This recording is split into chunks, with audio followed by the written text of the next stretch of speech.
মাথার জন্য স্যার হ্যাঁ সেট আছে লক করা আছে লক করছো? হ্যাঁ লক করা একটু নন্দন ভাই একটু এই যে সরে যায় আমরা গুলি করতে আজকে একটি বিশেষ দিন। আপনারা জানেন যে একটি রাজনীতিতে বাংলাদেশ একটা রাজনৈতিক নিষিদ্ধ একটি রাজনৈতিক সংগঠনের বিভিন্ন তৎপরতার সহ মাদক বিরোধী আমাদের নিধন অভিযান চলমান ছিল।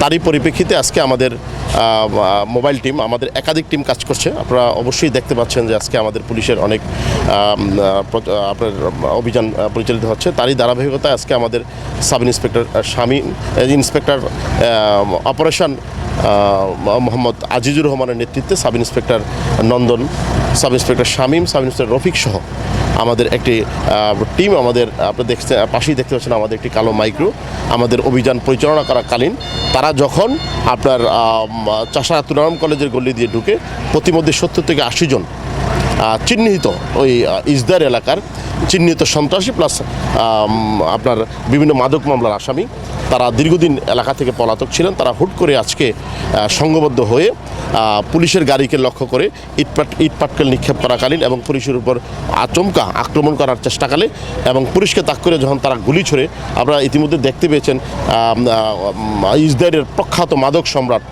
যা দীর্ঘদিন যে অ্যারেস্ট হয়ে বিজ্ঞ জেলখানায় ছিলেন, ওই রাজ্জাক সহ তার ছেলে জসিম এবং তাদের সহযোগী অন্যান্যরা এই আক্রমণ করে পুলিশের উপর। তখন পুলিশ আত্মরক্ষার্থে এবং এই সন্ত্রাসীদেরকে ধরার জন্য তারাও পাল্টা গুলিবর্ষণ করে।